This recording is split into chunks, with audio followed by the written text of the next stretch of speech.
ಇತ್ತೀಚೆಗೆ ಮಾನ್ಯ ಮುಖ್ಯಮಂತ್ರಿಗಳಿಗೆ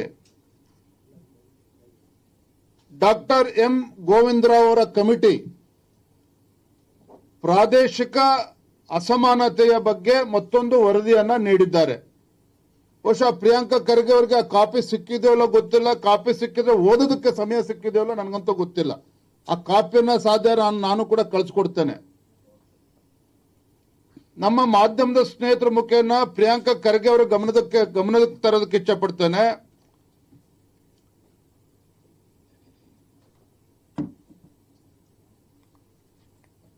ಆ ವರದಿಯಲ್ಲಿ ಏನು ಉಲ್ಲೇಖ ಆಗಿದೆ ಅಂತ ಹೇಳಿದ್ರೆ 59 ಅತಿ ಹೆಚ್ಚು ಹಿಂದುಳಿದಿರ್ತಕ್ಕಂಥ ತಾಲೂಕುಗಳು ಕರ್ನಾಟಕ ರಾಜ್ಯದ ಯಾವ ಭಾಗದಲ್ಲಿದೆ ಅಂತ ಹೇಳಿದ್ರೆ ಸಂಪೂರ್ಣವಾಗಿ ಕಲ್ಯಾಣ ಕರ್ನಾಟಕ ಹಾಗೂ ಕಿತ್ತೂರು ಕರ್ನಾಟಕದ ಭಾಗದಲ್ಲೇ ಇರುವಂತದ್ದು. ಮತ್ತೊಮ್ಮೆ ಹೇಳ್ತಾನೆ ಮಾನ್ಯ ಪ್ರಿಯಾಂಕಾ ಖರ್ಗೆ ಅವರೇ, ಡಾಕ್ಟರ್ ಎಂ ಗೋವಿಂದರಾವ್ ಅವರು ಕೊಟ್ಟಿರ್ತಕ್ಕಂಥ ವರದಿ ಮುಖ್ಯಮಂತ್ರಿಗಳೇನು ಕೊಟ್ಟಿದ್ದಾರೆ ಪ್ರಾದೇಶಿಕ ಅಸಮಾನತೆ ಬಗ್ಗೆ, ರೀಜನಲ್ ಇಂಬ್ಯಾಲೆನ್ಸ್, 59 ತಾಲೂಕುಗಳು ರಾಜ್ಯದಲ್ಲಿ ಎಷ್ಟು ಹಿಂದುಳಿದಿದ್ದಾವೆ ಎಲ್ಲವೂ ಕೂಡ ಕಲ್ಯಾಣ ಕರ್ನಾಟಕ ಹಾಗೂ ಕಿತ್ತೂರು ಕರ್ನಾಟಕ ಭಾಗದಲ್ಲಿ ಬರುವಂತದ್ದು. ಇದ್ರ ಬಗ್ಗೆ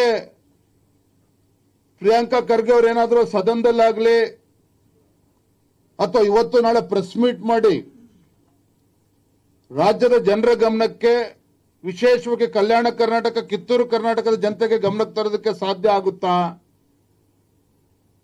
ಯಾಕೆ ಇವತ್ತು ಕಲ್ಯಾಣ ಕರ್ನಾಟಕ ಶಿಕ್ಷಕರಿಂದ ವಂಚಿತರಾಗಿದ್ದಾರೆ, ಮಕ್ಕಳಿಗೆ ಯಾಕೆ ಅನ್ಯಾಯ ಮಾಡ್ತಾ ಇದ್ದೀರಿ?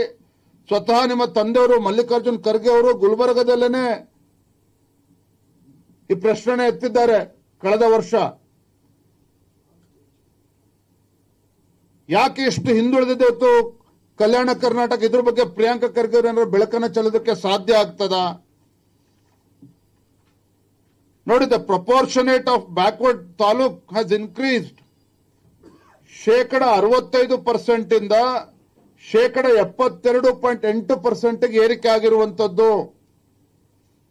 ಇದರಲ್ಲಿ ಸಿದ್ದರಾಮಯ್ಯನವರು 5 ವರ್ಷಗಳ ಕಾಲ ಮುಖ್ಯಮಂತ್ರಿ ಇದ್ರು, ಪ್ಲಸ್ 2.5-3 ವರ್ಷನ 8 ವರ್ಷ ಕಾಂಗ್ರೆಸ್ ಸರ್ಕಾರನ ಮುಖ್ಯಮಂತ್ರಿ, ನೀವು ಸಚಿವ ಸಂಪುಟದ ಸದಸ್ಯರಾಗೇ ಇದ್ದೀರಿ, ಒಳ್ಳೊಳ್ಳೆ ಇಲಾಖೆಗಳನ್ನು ಅನುಭವಿಸ್ತಾ ಇದ್ದೀರಿ. ಆದ್ರೆ ಪಾಪ ಪ್ರಿಯಾಂಕಾ ಖರ್ಗೆ ಅವರಿಗೆ ಗುಲ್ಬರ್ಗಾ ಜಿಲ್ಲೆಯ ಪರಿಸ್ಥಿತಿಯ ಬಗ್ಗೆ ಅವಲೋಕನ ಮಾಡತಕ್ಕಂತ ಸಮಯನೂ ಇಲ್ಲ. 12 ದಿನಗಳಿಂದ 9 ಬಡಾವಣೆಗಳಲ್ಲಿ ಕುಡಿಯೋ ನೀರನ್ನ ಕೊಡೋದಕ್ಕೆ ಸಾಧ್ಯ ಆಗಿಲ್ಲ. ಉಸ್ತುವಾರಿ ಸಚಿವರು ಜಿಲ್ಲಾ ಅಭಿವೃದ್ಧಿಯ ಸಭೆಯನ್ನು ಕೂಡ ಇವತ್ತಿನವರೆಗೂ ಕರೆದಿಲ್ಲ. ಕಳೆದ 2.5 ವರ್ಷದಲ್ಲಿ ಎಷ್ಟು ಕೆಡಿಪಿ ಮೀಟಿಂಗ್ ಮಾಡಿದ್ದೀರಿ ಮಾನ್ಯ ಪ್ರಿಯಾಂಕಾ ಖರ್ಗೆ ಅವರೇ ಉಸ್ತುವಾರಿ ಸಚಿವರಾಗಿ? ಅದ್ರ ಬಗ್ಗೆ ಬೆಳಕನ್ನ ಚೆಲ್ಲಿ.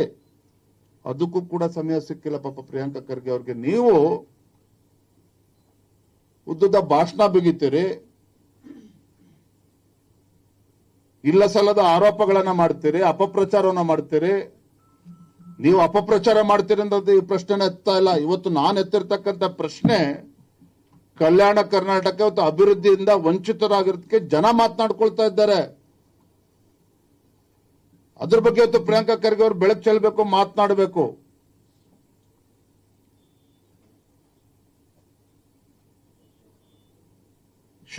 ಶಿವಮೊಗ್ಗ ಬಗ್ಗೆನೂ ಕೂಡ ಸವಾಲು ಹಾಕಿದ್ದಾರೆ ಮಾನ್ಯ ಪ್ರಿಯಾಂಕಾ ಖರ್ಗೆ ಅವರು. ನಿಮ್ಮ ತಂದೆಯವರು ಯಡಿಯೂರಪ್ಪನವರೇ ಮುಖ್ಯಮಂತ್ರಿಗಳಿದ್ರು, ಶಿವಮೊಗ್ಗ ಜಿಲ್ಲೆ ಎಷ್ಟು ಅಭಿವೃದ್ಧಿ ಆಗಿದೆ ಅಂತೇಳಿ ನಾನು ಸವಾಲು ಹಾಕ್ತೇನೆ ಇವತ್ತು ಪ್ರಿಯಾಂಕಾ ಖರ್ಗೆ ಅವರಿಗೆ. 50 ವರ್ಷದಲ್ಲಿ ಯಾವ ರೀತಿ ಕಲ್ಯಾಣ ಕರ್ನಾಟಕ ಅಭಿವೃದ್ಧಿ ಆಗಿದೆ, ಯಡಿಯೂರಪ್ಪನವರ 5 ವರ್ಷದ ನಮ್ಮ ಬಿಜೆಪಿ ಸರ್ಕಾರ ಇದ್ದಂತ ಸಂದರ್ಭದಲ್ಲಿ 5 ವರ್ಷದ ಅವಧಿಯಲ್ಲಿ ಶಿವಮೊಗ್ಗ ಜಿಲ್ಲೆ ಎಷ್ಟು ಅಭಿವೃದ್ಧಿ ಆಗಿದೆ, ಮತ್ತೆ ಬಿಜೆಪಿ ಸರ್ಕಾರ ಯಡಿಯೂರಪ್ಪ ಅವರು ಮುಖ್ಯಮಂತ್ರಿಗಳಿದ್ದಾಗ ಗುಲ್ಬರ್ಗಾ ಜಿಲ್ಲೆಗೆ ಎಷ್ಟು ಅನುದಾನ ಕೊಟ್ಟಿದ್ದಾರೆ, ಅದ್ರ ಬಗ್ಗೆನೂ ಕೂಡ ಚರ್ಚೆ ಮಾಡೋದಕ್ಕೆ ನಾನು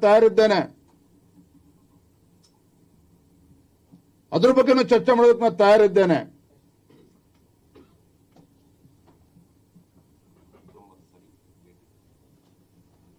ಇಷ್ಟು ವರ್ಷ ಸುದೀರ್ಘವಾಗಿ ಆಡಳಿತ ನಡೆಸ್ತಾ ಇದ್ದೀರಿ. ಅನುಭವ ಇದೆ, ಇಷ್ಟು ಚಿಕ್ಕ ವಯಸ್ಸಿನಲ್ಲಿ ಇಷ್ಟು ಅವಕಾಶಗಳು ಸಿಕ್ಕಿದೆ, ಅದನ್ನ ಬಳಸ್ಕೊಂಡು ಕಲ್ಯಾಣ ಕರ್ನಾಟಕ ಅಭಿವೃದ್ಧಿ ಬಗ್ಗೆ ಚಿಂತನೆ ಮಾಡೋದನ್ನ ಬಿಟ್ಟು ಈ ರೀತಿ ಹುಡುಗಾಟಿಕೆ ಮಾತನಾಡೋದನ್ನ ಬದಿಗಿಟ್ಟು, ಇಲ್ಲ ಒಂದು 6 ತಿಂಗಳು ಬನ್ನಿ ನಾಗ್ಪುರಕ್ಕೆ ಅಧ್ಯಯನ ಮಾಡಿ, ಆಮೇಲೂ ಕೂಡ ನಿಮ್ ಮನವರಿಕೆ ಆಗ್ಲಿಲ್ಲ, ರಾಷ್ಟ್ರೀಯ ಸ್ವಯಂ ಸೇವಕ ಸಂಘದ ಸೇವೆ ಏನು ಅಂತೇಳಿ ಅರ್ಥ ಆಗ್ಲಿಲ್ಲ, ಸಮಾಜಕ್ಕೆ ಕೊಟ್ಟಿರ್ತಕ್ಕಂಥ ಕೊಡುಗೆ ಅರ್ಥ ಆಗ್ಲಿಲ್ಲ ಅಂತ ಹೇಳಿದ್ರೆ ಆಮೇಲೆ ಚರ್ಚೆ ಮಾಡೋಣ. ಹಾಗಾಗಿ ಅಭಿವೃದ್ಧಿ ಬಗ್ಗೆ ಚಿಂತನೆ ಮಾಡಿದ್ರೆ ನೀವು ಅಧಿಕಾರಕ್ಕೆ ಬಂದಿರತಕ್ಕಂಥದ್ದು ಸಾರ್ಥಕ ಆಗ್ತದೆ. ಈಗಾಗಲೇ 3 ವರ್ಷ ಹೆಚ್ಚು ಕಮ್ಮಿ ಕಳೆದಾಯ್ತು. ನೀವು ಕಳೆದು ಕಟ್ಟೆ ಹಾಕಿರ್ತಕ್ಕಂಥದ್ದು ಕಾಂಗ್ರೆಸ್ ಸರ್ಕಾರ ಏನು ಅಂತೇಳಿ ರಾಜ್ಯದ ಜನಕ್ಕೆ ಗೊತ್ತಿದೆ.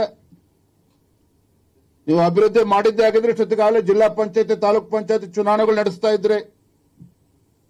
ನಿಮ್ಮ ಪಂಚ ಗ್ಯಾರಂಟಿಗಳು ಜನರಿಗೆ ತಲುಪಿದೆ ಅಂತ ಹೇಳಿದ್ರೆ ಇಷ್ಟೊತ್ತಿಗೆ ಸ್ಥಳೀಯ ಚುನಾವಣೆಗಳು ಮಾಡ್ತಾ ಇದ್ರಿ. ಯಾವುದಕ್ಕೂ ಕೂಡ ಮಾಡೋದಕ್ಕೆ ಧೈರ್ಯ ಇಲ್ಲ. ಪುಕ್ಷಟೆ ಮಾತನಾಡ್ತೀರಿ ನೀವು. ಹಾಗಾದ್ರೆ